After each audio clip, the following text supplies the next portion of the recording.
Let's draw a painting of a boy and a dog with pen and watercolor while we chat about how you can become a great artist simply through making bad art and letting go of perfectionism. I chose to trace for this drawing because, to be frank, the thought of spending an hour to draw the sketch overwhelmed me. Although with these past drawings of mine, I free-handed the entire thing, including the sketch, for this time, simply tracing got the job done faster, and as I was going to paint with watercolors later, the sketch wasn't going to be the main focal point of this piece anyways. Tracing and actually creating art was more important to me at the moment than forcing myself to sketch and ending up procrastinating and not getting anything done in the end. Sometimes we avoid starting a drawing because we pressure ourselves to create a masterpiece, to the point where even the thought of drawing is stressful. Then several days, weeks, months, and even years can go by, and you end up feeling disappointed in yourself. Because you didn't practice often, you feel that your art isn't improving much as a result. You're not alone in feeling this. In my last video, I drew 4 portraits in my sketchbook using 4 different techniques. I liked how the last one turned out, and with this painting, I wanted to build upon it and use this same technique on a bigger piece. If you're interested, I'll link my previous video down below. What if the secret to becoming a great artist was to make bad art? Imagine an alternate reality where, over the course of a year, you decided to put minimal effort into your art, but make it more often, and every other day you just sat down with a pencil and quickly sketched out a face. What if you didn't care about how good the drawing looked and just kept going? Imagine you had this mindset for the past year, 6 months, or 2 weeks. Wouldn't you agree that this way you would see much better results in the improvement of your art? I found that a lot of times we procrastinate on our art and don't get anything done simply because we don't believe in ourselves. If you struggle with consistently making art, it's possible it stems from not believing you will become a great artist even if you tried. And in an effort to avoid that pain altogether, you stop drawing entirely or give up on that dream. I understand how this feels because that was me when I just started taking my art seriously 2 years ago. Looking back, something I would tell my past self now would be, whether you choose to make art or not, time will pass anyway. Keep showing up for yourself, because even if you simply put in minimal effort consistently, it's inevitable that it will all add up eventually. What do you have to lose? This mindset applies to when you start anything new. When you believe that you will become a better artist, you're more likely to actually become one.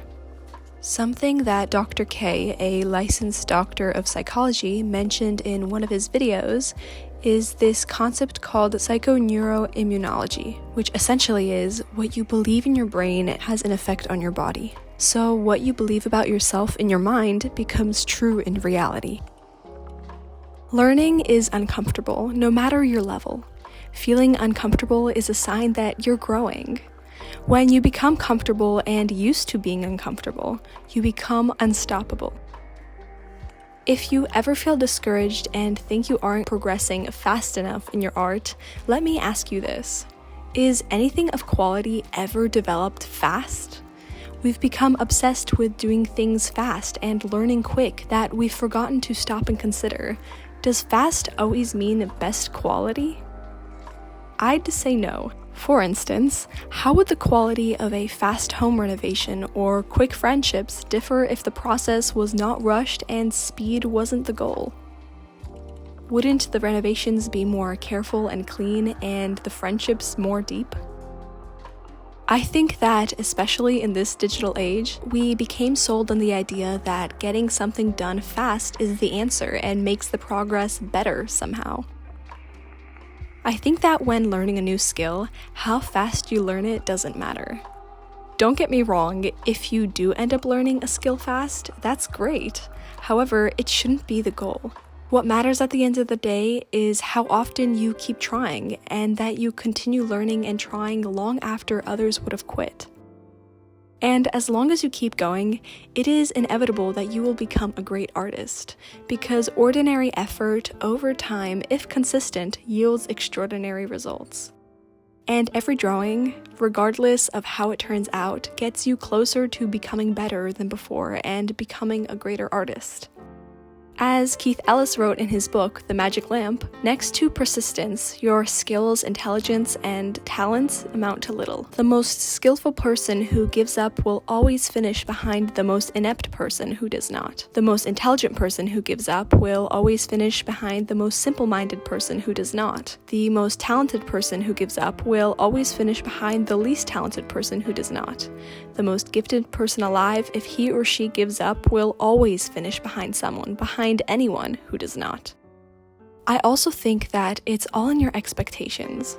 If you expect to create a masterpiece every time you draw, you can't help but get disappointed because that simply is not possible. When you let go of control and lower your expectations, that's when you start to truly enjoy the process, and the pressure and subsequent negativity you created around making art starts to fade. There's this fascinating study that Dr. K mentioned in another one of his videos, which shows that every emotion we feel corresponds to a different part of our body. So that means you feel each emotion in a different part of your body. For instance, when you feel sadness, you feel it in your chest area and in your stomach. When you feel anger, you feel it in your chest. And when you feel worry, you feel it in your brain and stomach. These are just a couple examples, and there's this diagram that helps visualize this. I'll link a video about this in the description. The cool part is when you become aware of this. If you're feeling upset or angry or any negative emotion you don't want to feel anymore, using this method, you can adjust yourself and tense or relax certain areas of your body to manipulate yourself to change your emotion. The example of this that Dr. K gives is when you clench your right fist, you'll feel angry. However, clenching your left fist will calm you down. So next time you're angry or stressed, clench your left fist to help you calm back down. After I heard this, I started trying it, and so far it's been working. Your body and mind work like a circuit, so what you think in your mind affects your body, and the state of your body affects your mind.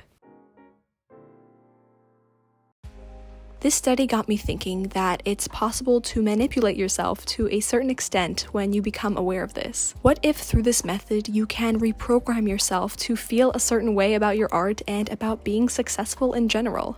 What if you might unknowingly be hindering your own progress in your art because you are subconsciously afraid of achieving success? Just bear with me for a moment and try something with me right now that blew my mind the first time I did it. Visualize yourself already being a great artist. Imagine what your paintings would look like, and if you want them to be in an art gallery, imagine them hanging in a gallery, and you explaining their meaning to people at your own art show. Whatever it is you want, imagine yourself right now as having already gotten it. How do you feel? Happy, unsure, afraid? Do you feel any tension anywhere in your body? Just be aware of it right now. If you felt tension in your stomach and fear when you thought about being successful, as I did when I first tried this exercise, that is your subconscious's automatic fight or flight response. When we have a certain subconscious outlook on something, the actions we take are influenced by that feeling. If you're afraid of success subconsciously, you will unknowingly be taking action to prevent yourself from reaching that success, even though you keep telling yourself and fantasizing about how much you want to achieve it. The good news is that it's not that hard to change your subconscious's automatic response from one of fear to one of anticipation and confidence. Now imagine yourself once more as finally achieving what you want, and this time intentionally relax the tension in your body, if there is any. By doing this, you are reprogramming your subconscious to automatically feel relaxed and sure of yourself when you imagine yourself being successful in whatever it is you want to achieve. I know that doing this won't magically make you better at your art. However, I found that when you feel confident subconsciously about something, you end up adopting certain outlooks and taking certain actions that will subsequently make you more successful and help you achieve what you want.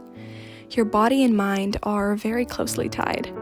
Become a great artist by making bad art. If instead of focusing on making perfect art, your goal was to simply make more of it, you set yourself up for success. Keep going, because at the end of the day, what matters most when learning a new skill isn't being perfect from the first try. It is failing, learning, and struggling, and continuing on despite that struggle, even if you don't see immediate results. That is the secret to true growth. If anything in this video was helpful and speaks to you, please leave a like and share your thoughts in the comments down below. Thank you for watching.